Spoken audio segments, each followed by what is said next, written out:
Gravando, olá, prezados membros da Escola Popular de Psicanálise Brasileira, João Guimarães Rosa.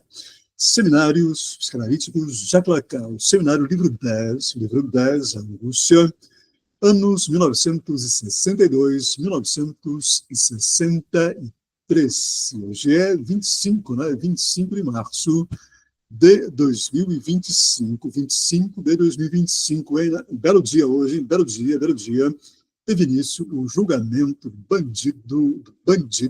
bandido Jair Bolsonaro e de sua quadrilha. Né? Naturalmente, todos irão presos, né? Pelo menos 30 anos para cada um desses seres miseráveis. Então, item 3, Lacan avança agora um novo salto a dar, hein? Um novo salto a dar. Novamente, entendam, Lacan ele está no questionamento, coisas que os psicanalistas odeiam fazer, né? Já notaram, não é? Lacan está no questionamento de Freud, questionando, problematizando, criticando, reinventando, equivocando, etc. Agora, um novo salto a dar, o qual lhes peço que observem, já que, tal como os outros, depois teremos de justificá-lo, né? Teremos que fornecer os argumentos. Claro, Lacan não é maluco, Lacan não é um fetichista. A cada matema fornecido por ele, há um argumento sustentando a estrutura matêmica. Né? Então, Lacan avança agora um novo salto a dar, o qual espécie que observem, já que, tal como os outros, depois teremos de justificá-lo. Esse salto. Justificar, argumentar publicamente, para que terceiros exerçam o direito de eles mesmos criticarem, contra-argumentarem. É assim que a coisa funciona, né? O que funciona efetivamente no neurótico, no nível que nele se encontra deslocado do objetuário. O que funciona clinicamente, efetivamente, no neurótico, no nível que nele se encontra deslocado do objetuário. O que funciona efetivamente no neurótico, no nível do objetuário, no nível da falta como objeto, na estrutura. Não é o falante, aquilo que Lacan chamou de parletre, para se referir, estou comentando, para se referir ao sujeito da estrutura, né, o parletre. O parletre, ele é um parletrante. Gostaram? O parletre, ele é um parletrante. E, portanto, um palestrante. Eu sou bom nisso, hein? Parletrante, um palestrante. Um dialogante, se quiserem. Um argumentador, etc. Não? Então, qual é a realidade por trás do uso falacioso do objeto na fantasia do neurótico, no fantasma do neurótico? Qual é a realidade discursiva? Lacan está se perguntando por isso. Qual é a realidade discursiva não fenomenológica? Qual é a posição do parletrante, do palestrante no discurso, por trás do uso falacioso, gostei do termo, do objetuar, a falta como objeto. Ok, vamos aceitar na fantasia do neurótico. O tema é ruim, mas vamos lá. Lacan avança, isso é suficientemente explicado pelo fato de ele ser capaz, atenção, não esse uso falacioso, não, falácia, é uma falácia, é um equívoco, do objetuar na fantasia do neurótico, né? Lacan diz, isso é suficientemente explicado pelo fato de ele ser capaz de transportar para o grande outro, para o inconsciente, a função do objetuar. É interessante. Essa realidade por trás, a realidade por trás do uso falacioso, equivocado do objetuar, na fantasia neurótica. Então não, essa realidade por trás do uso falacioso do objeto A, na fantasia, essa realidade tem um nome muito simples, é a demanda.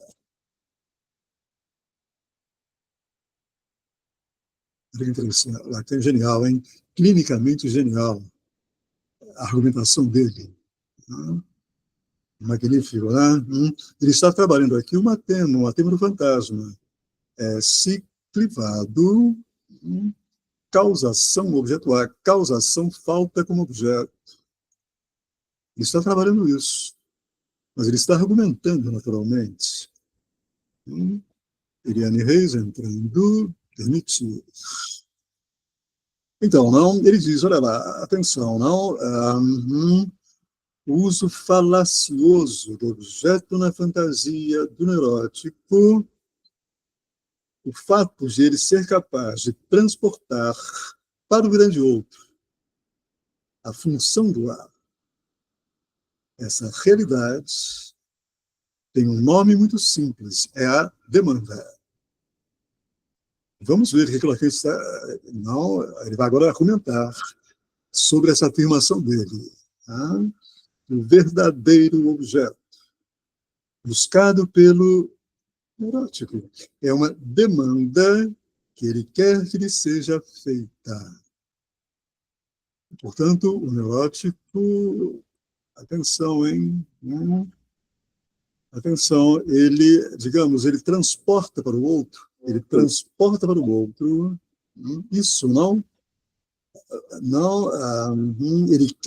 ele quer que o outro lhe faça uma demanda. Ele quer que o outro o demande. Olha, interessante. Olá, Giriane, bem-vinda à página 62, Giriane. Acabamos de iniciar o item 3. Terceiro parágrafo, quarto parágrafo do item 3, né? O verdadeiro objeto buscado pelo neurótico é uma demanda, é objeto do neurótico. Ao invés de ser o objeto A, falta um objeto, ele inscreve discursivamente, evidentemente, uma demanda no outro, no grande outro. O verdadeiro objeto buscado pelo neurótico é uma demanda que ele quer que lhe seja feita.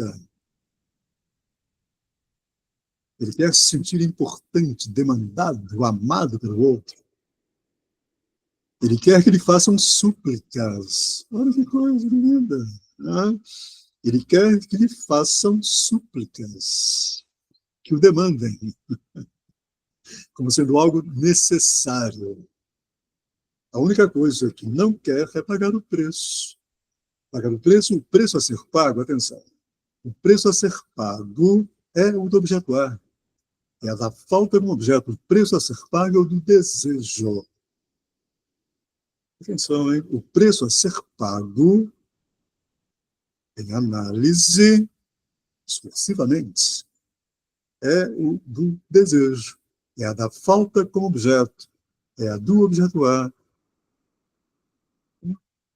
Não é falaciosamente, eu diria espertamente, não é querer que o outro o demande. No trabalho, no amor, nas relações. A única coisa que não quer é pagar o preço. Pagar o preço de não haver no outro nenhuma demanda por ele. Nenhuma.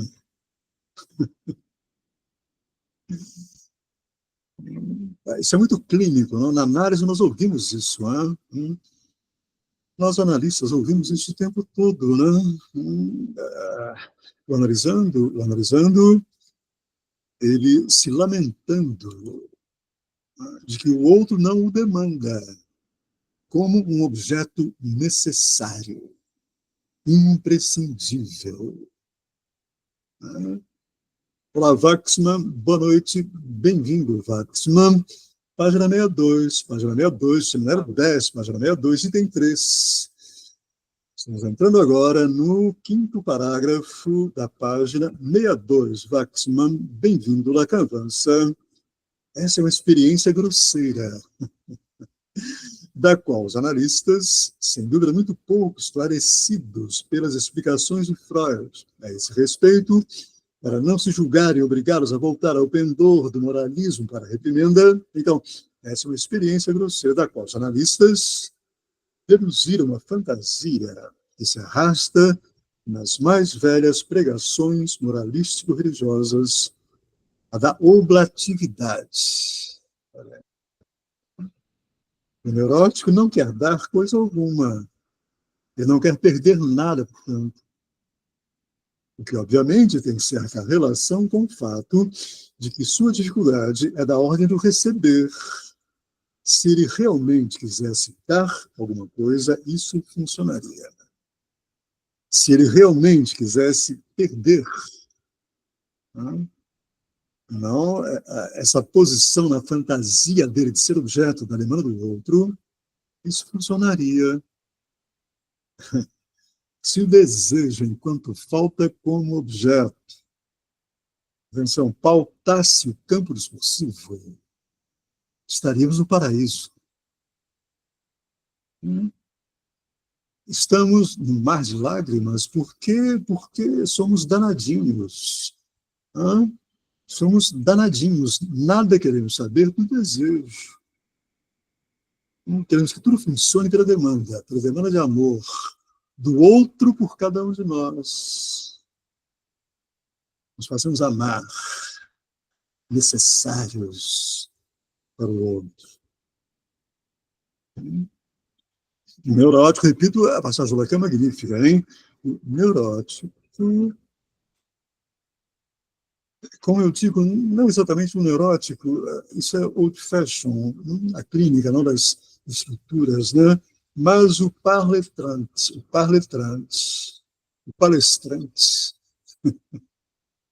o falante, o faletra, na minha tradução do parletre, o parletre, o paletrante, o palestrante, o faletra, não quer dar coisa alguma, não quer perder coisa alguma. O que, obviamente, tem certa relação com o fato de que sua dificuldade é da ordem do receber. Se ele realmente quisesse dar alguma coisa, perder alguma coisa, perder sobretudo essa fantasia, no outro ela demanda por mim. Acompanham. Isso funcionaria.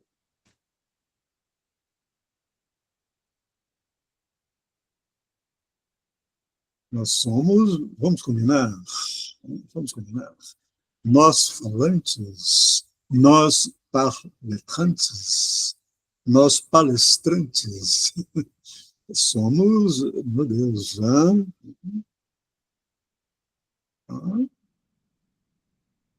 somos, enfim,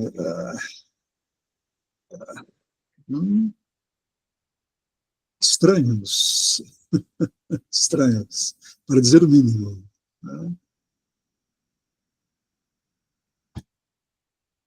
Então, algum comentário? Estamos aqui numa,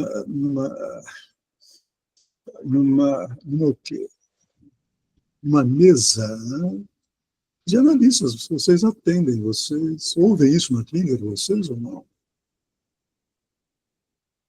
Hum? Analisando, não querendo perder nada, né? Não, de modo que haja no outro, não demanda por ele.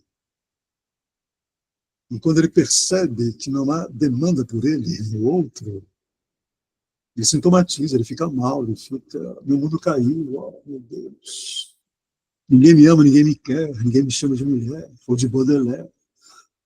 Vamos preferir, hein?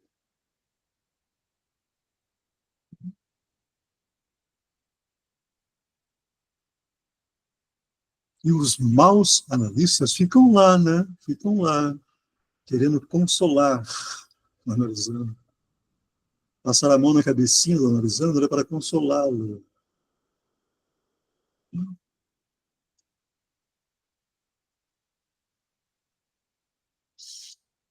Então, Lacan avança, mas aquilo de que não se apercebem os bem-falantes, esses que nos dizem que a maturidade genital, pausa para rirmos, é o lugar do dom, da oblatividade, portanto, do dom de amor, é o que seria preciso ensinar para o neurótico a dar essa coisa que ele não imagina. É nada.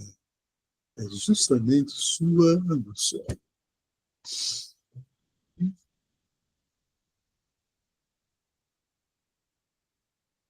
Mas aquilo de que não se apercebem os bem-falantes, esses que nos dizem, se referindo aos analistas, não?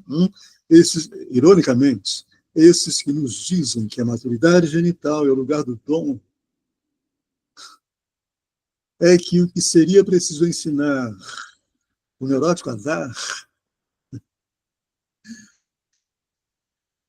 essa coisa que ele não imagina, ensinar o neurótico a dar é nada.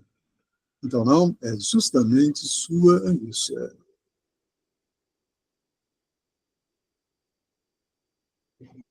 Vamos avançar para ver o que o Lacan quer dizer com isso. Hein? É isso que nos traz ao nosso ponto de partida de hoje, designando o obstáculo na angústia de castração. E ela está ainda muito colado no frase. Né? O neurótico se recusa a dar sua angústia. O neurótico se recusa a dar sua angústia. Vocês verão que saberemos mais a esse respeito, saberemos por quê. Isso é tão verdadeiro, tanto é disso que se trata na clínica, todo o processo, toda a cadeia da análise, cadeia discursiva da análise, consiste em que, pelo menos, ele dê o equivalente da angústia, pois começa por dar um pouco o seu sintoma, a transferir o sintoma.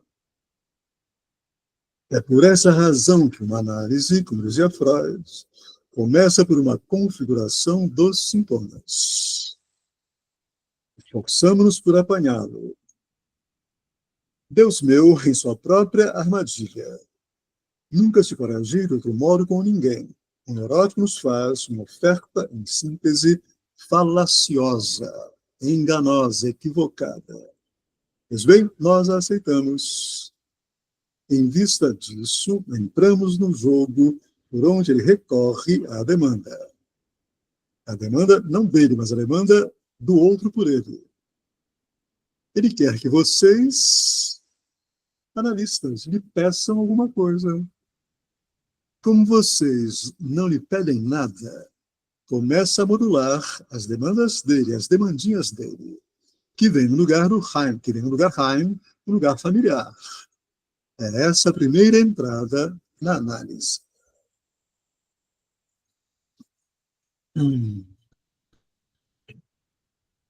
Retomando, espero que possamos conversar. Então, o neurótico se recusa a dar sua angústia.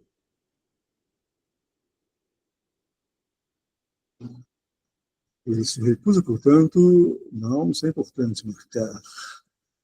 Essa sua angústia aqui é angústia freudianamente, de castração.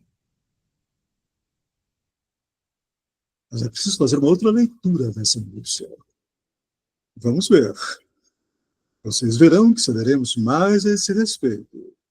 Saberemos por que ele se recusa a dar sua angústia de castração.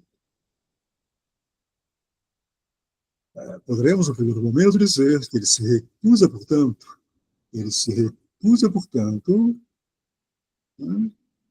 a aceitar de que no outro não há demanda por ele.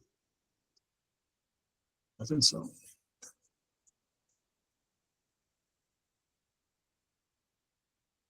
Isso é tão verdadeiro, Portanto, é disso que se trata na análise. Todo o processo, toda a cadeia da análise, consiste, toda a cadeia discursiva da análise consiste em que, pelo menos, ele dê o equivalente. Não, o equivalente dessa angústia de castração. Dessa angústia vis-à-vis a inexistência de demanda do outro por ele. Então, dê o equivalente, pois comece por dar um pouco o seu sintoma. É por essa razão que uma análise, como dizia Freud, começa por uma configuração dos sintomas.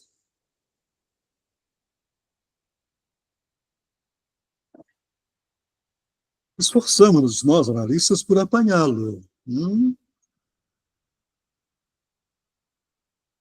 Ou por apanhá-la, essa configuração dos sintomas, ou então o sintoma, no singular, por apanhá-lo. Deus meu, em sua própria armadilha. Então, apanhar, né, o analisando. Em sua própria armadilha. Essa armadilha. Essa armadilha. Que armadilha?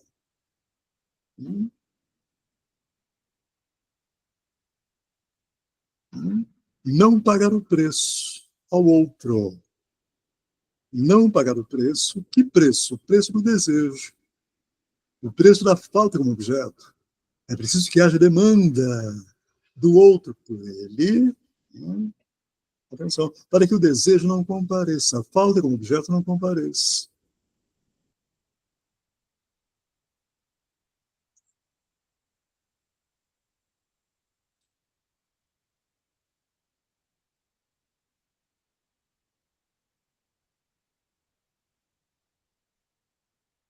Atenção, não, então, não. A armadilha continua. Ao invés de oferecer ao analista, aquele que está ouvindo, não é o analista pessoa, a função. Ao invés, então, não de transferir a angústia de castração, não há demanda do outro, o que é oferecido é o sintoma. Olha, eu sofro disso, daquilo outro, enfim. Nunca se pode agir de outro modo com ninguém. O neurótico nos faz uma oferta, em síntese, falaciosa, ofertar o sintoma, enganosa, trapaceira. Pois bem, nós, analistas, a aceitamos. Essa oferta falaciosa do sintoma.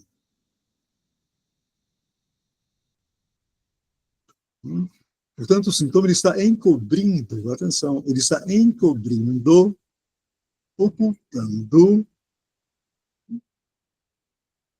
o fato do palestrante, do faletra, evitar a todo custo que não haja demanda do outro por ele.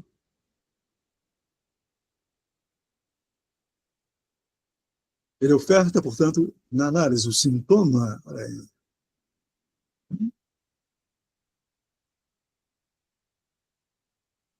Ao invés, portanto, não de ele aceitar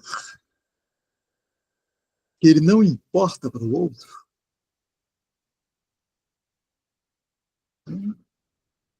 ele oferta sintomas.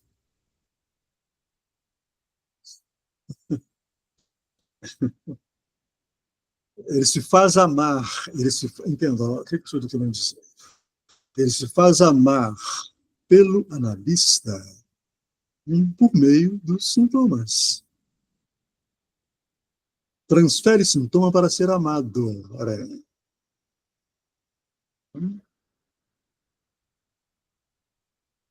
Em vista disso, entramos no jogo, por onde nós analistas, por onde ele recorre à demanda. Ele quer que vocês lhe peçam alguma coisa. Vocês analistas lhe peçam alguma coisa. Portanto, o tomem por algo importante. Como vocês, analistas, não lhe pedem nada, começa a modular as demandas dele, que vem no lugar familiar. Essa é a primeira entrada na análise. Vamos conversar?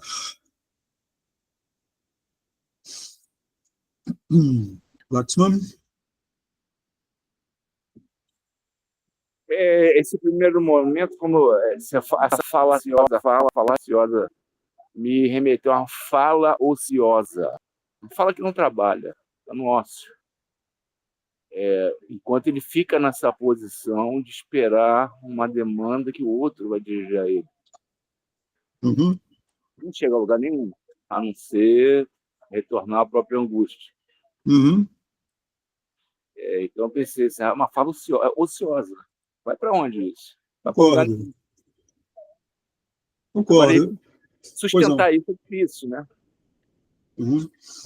Concordo, uma fala, sem dúvida, quer dizer, uma fala, uma fala, Lacan dirá, não, quer dizer, uma parole vide, uma palavra vazia, da qual ele goza, né? Ele goza transferindo os sintomas dele para o analista, para se fazer amar.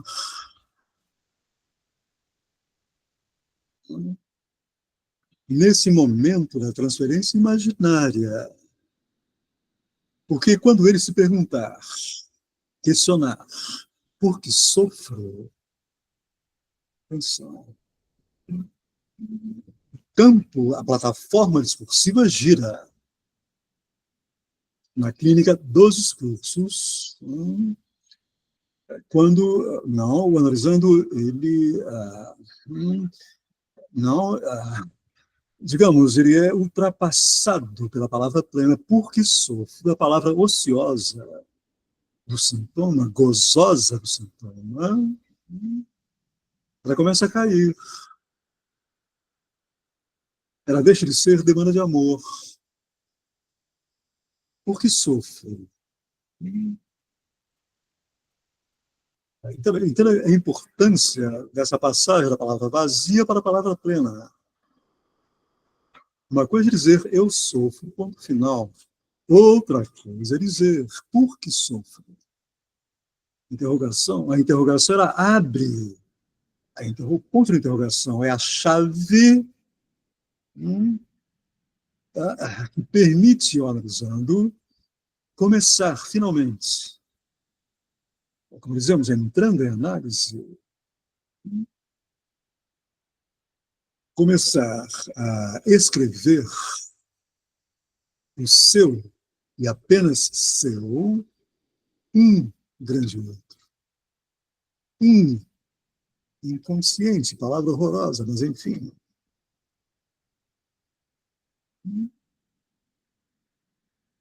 No porque sofro, a falta de um objeto, ela começa a ser, ela começa a ser escrita, é um bom termo. Objeto A, ele começa a ser escrito e ordenado corretamente na estrutura. Isso é fundamental entender. Naturalmente, com a condição de que vocês não fiquem ouvindo representações, historinhas, sintominhas, demandinhas de amor, etc. Essa é a primeira entrada na análise. Aqui temos que corrigir o Lacan, retificar o Lacan. Não existe uma primeira entrada na análise, existe um primeiro tempo. Tempo da dita entrevistas preliminares e que se lida corretamente, se lidam corretamente esse primeiro tempo, é o tempo da transferência imaginária. Eu sofro, ponto. E nesse eu sofro está a demanda do analisando, a demanda de amor. A analisando é endereçada ao analista. O por que sofro não há mais demanda de amor, endereçada imaginariamente ao analista. O por que sofro abre-se, atenção, o grande outro, campo do outro para o analisando. Poder começar a escrever seu grande outro, seu inconsciente.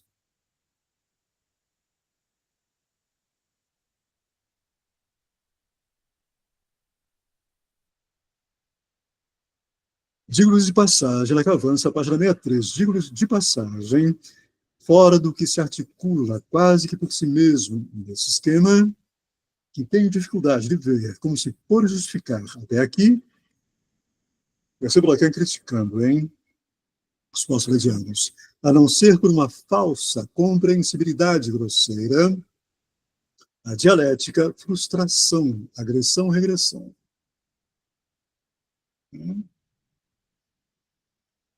É na medida em que a demanda nos deixa sem resposta que se produz o quê? É na medida em que a demanda do analisando deixa o analisando sem resposta por parte do analista que se produz o quê?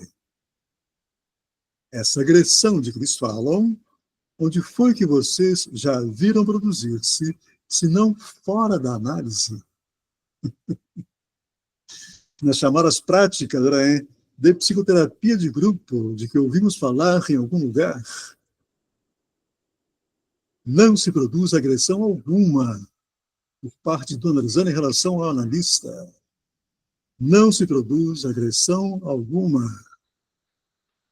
Quando o analista se recusa a responder à demanda de amor do analisando pelo sintoma, fazer-se amar pelo sintoma, o analista recusa-se a aceitar isso. Ao contrário, a dimensão da agressividade entra em jogo para repor em questão, a dimensão da agressividade entra em jogo para repor em questão o que ela visa por estrutura, ou seja, a relação com a imagem especular. O analisando, ele faz de tudo para transformar o dispositivo analítico num dispositivo intersubjetivo. Atenção. Ele faz de tudo para repor, não, a imagem especular entre ele e o analista.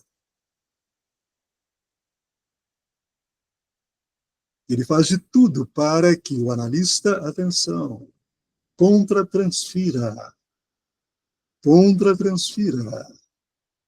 Ele quer ver, ouvir, analisando,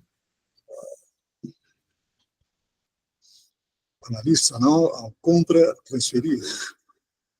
Não, ele quer ver, ouvir, analisando, em sintonia com ele.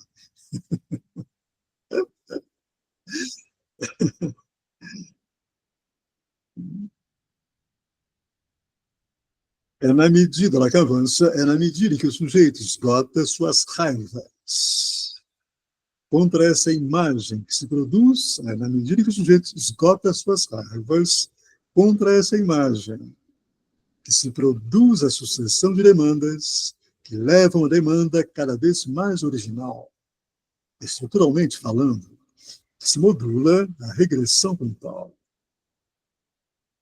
Vai que é muito freudiano ainda, não? Mas é interessante a leitura que ele faz. Ele faz uma leitura sutil, né? Inteligente, rica. É na medida em que o analisando esgota suas raivas contra essa imagem, não capturou o analista para especular. O analista não responde à demanda. Se produz a sucessão de demandas que levam a demanda cada vez mais original, mais estrutural. Historicamente falando, estruturalmente falando, ficaria melhor. E que se modula por parte do analista, né? A regressão pontual. Eu me pergunto se na análise há essa regressão, né? Uma demanda cada vez mais original, cada vez mais estrutural.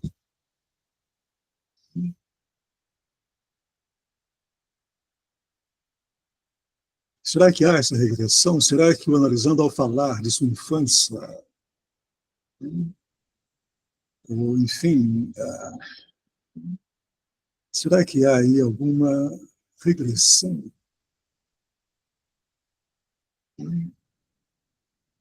Ou será que, pelo simples fato de falar, já não há aí, no ato de falar, uma invenção, algo novo, que está abrindo algo outro,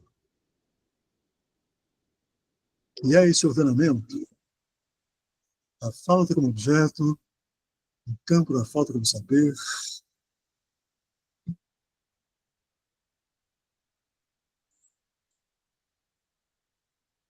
Porque esse é o problema da escrita do Freud. Ele está capturado, está imerso no campo da representação, pautado pela lógica da identidade. Por isso que ele pensa, não? Ele pensa regressão ao infantil como sendo algo representacional, como sendo um retorno a um passado qualquer representacional, e que ele está, portanto, recordando, elaborando, repetindo, elaborando, etc. Não, ele não está fazendo nada disso.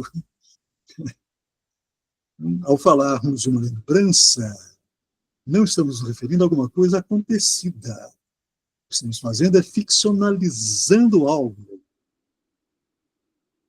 abrindo algo como algo ficcional. Atenção.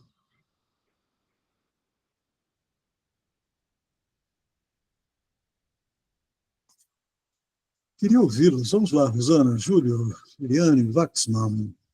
Quem mais está nos ouvindo?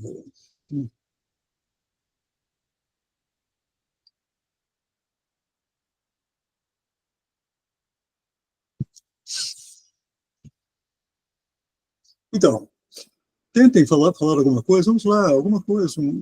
Puxa alguma coisa, um fio qualquer. Assim. Rosana. Geralmente o que acontece quando eles chegam, que eles têm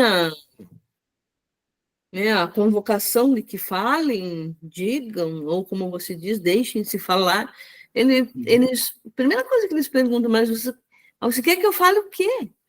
Né? Assim, não sei, né? Você que veio aqui falar. Eu não sei o que você quer falar, né? Do que se trata, qual é o assunto, e você decide, né? Aí eles ficam assim... Mas já está em uma demanda, já está em uma demanda deles. Aí já, então, mas não é aquela original ainda, né? Mas como existe uma demanda original? Pois é, essa que ele está dizendo que existe, né? Que ele diz que se modula, né? Que vai uma demanda cada vez mais, quer dizer, não existe uma original. Cada vez mais se aproxima, então, de uma demanda que fosse original, né? E que se modula a regressão como tal, não? A demanda original é a demanda estrutural, a demanda de amor. Por isso que ele fala ali daquela questão da maturidade genital, que é o lugar do dom, que os psicanalistas da outra, né, da outra escola imaginavam que seria. É quando... Que parece que fica meio perdido aquilo ali no meio, né? Mas tem a ver com isso. Para a clínica, inclusive no Freud, não? A dita suposta maturidade genital é a maturidade amorosa, né? É o sujeito maduro para estabelecer uma relação amorosa que implica, inclusive, a reprodução com terceiros, né? O amor ele só se daria aí, nessa maturidade genital. Mas esse é o problema, quer dizer, o Lacan ele fala de 4 objetos pulsionais, não? Ele não fala de um objeto genital, né? 2 objetos da demanda, não, 2 objetos do desejo, né? para evitar, por que Lacan faz isso? Para evitar exatamente essa questão da maturidade, a suposta maturidade genital. A sexualidade ela evoluiria não para uma maturidade genital que, digamos, capacitaria, né, o sujeito para amar. Seria, não, as pulsões deixariam de ser parciais, seriam todas Não, elas reunidas. estariam ordenadas. Elas estariam ordenadas pelo genital. Entende? Não há um ordenamento pelo genital. Esse é o ponto.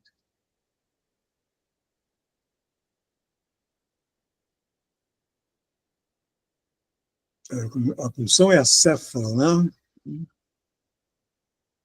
O que está em jogo aí não é uma maturidade amorosa genital. O que está em jogo é o gozo, né?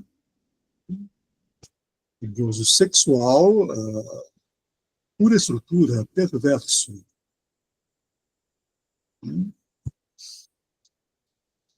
Perverso significa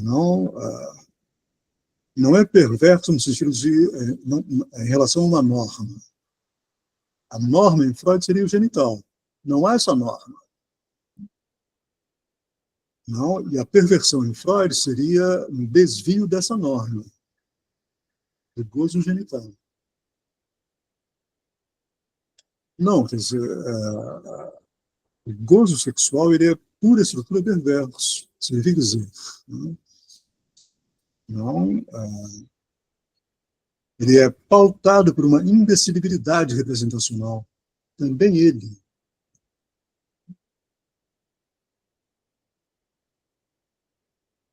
Novamente,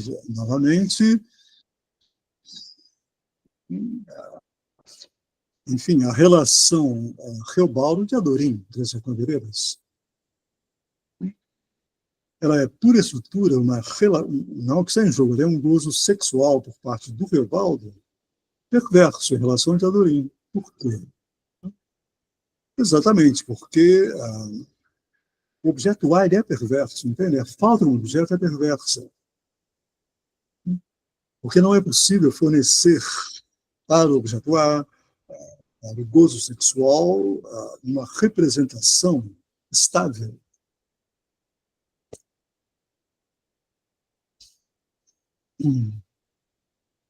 Guimarães Rosa, magnificamente no início do romance, faz Reobaldo dizer que Adorim é a minha neblina. Cria uma metáfora, é a minha neblina. Essa metáfora é a minha neblina, estabiliza. Sabe, Rosana? Estabiliza, né, o desejo perverso de Reobaldo por Reinaldo de Adorim.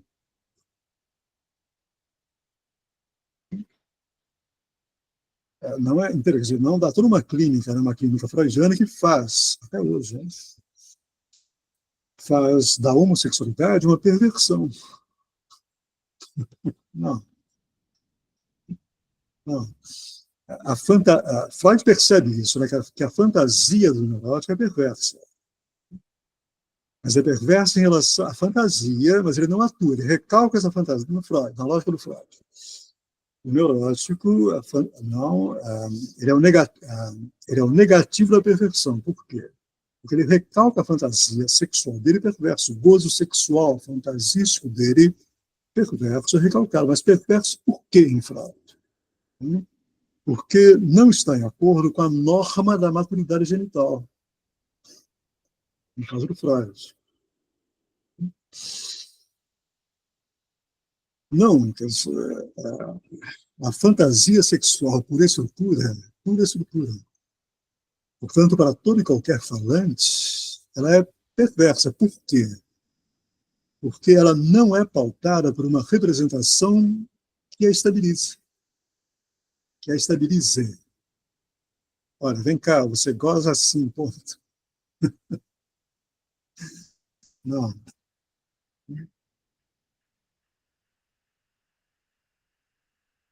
Pois não, Waxman? Eu acho que um termo melhor do que perversa é desviante. Ela se desvia, né? Fantasia tem essa questão perversa, mas ela é, na realidade, um termo assim, talvez menos pejorativo. Desvia, ela se desvia. Se desvia do quê? Do desejo. Uhum. Exato, exato. Ela é desviante de uma representação fixada, Sim, sim. ou estável. Tá? Sou homem, sou mulher, sou hétero, sou homo, sou bi, sou LGBTQIA+. Não, é tudo junto e misturado. E o Lacan tem uma expressão maravilhosa para não dizer, ou pelo menos notar, né, essa perversão estrutural. Ele diz a sexualidade humana, ela é um refinamento, nada mais que isso, um refinamento. Essa perversão, alô, alô, estão me ouvindo? Sim, vendo e ouvindo. Vendo e ouvindo, só que eu preciso também me ver e me ouvir aqui. Espera aí, só um minutinho. Onde é que eu estou aqui? Eu estou sem a imagem do vídeo agora, meu Deus. E agora? O que é que eu faço? Ah, agora voltou. Voltou? Não, não, voltou. Agora sim. Então, não. Esse refinamento, né? A sexualidade, ela é um refinamento, né? Seja ela qual for. Essa perversão estrutural, ela é um refinamento. Não importa como ocorra, ela é um refinamento.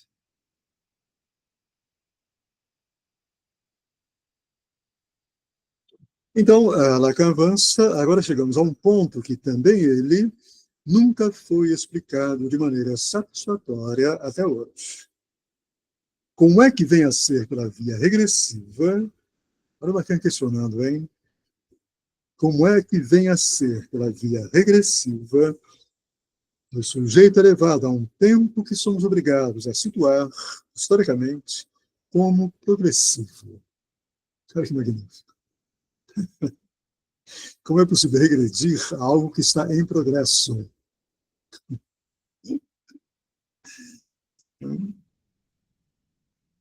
E o que está em progresso, não estruturalmente, é sempre um discurso. A equivocação significante. No outro, que nos parletrantes, nos faletrantes, na subjetividade, se quiserem.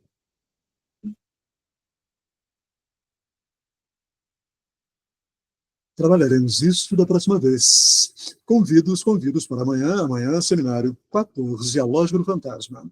Atenção, na sexta-feira, no nosso horário de seminário, compareçam, que o Davi Alex, nosso colega, não, e vai apresentar um caso bem interessante para nós. Estaremos retomando, portanto, a nossa reunião clínica, né, nesta sexta-feira. Tá bom? Por hoje a todos, muito obrigado. Até amanhã.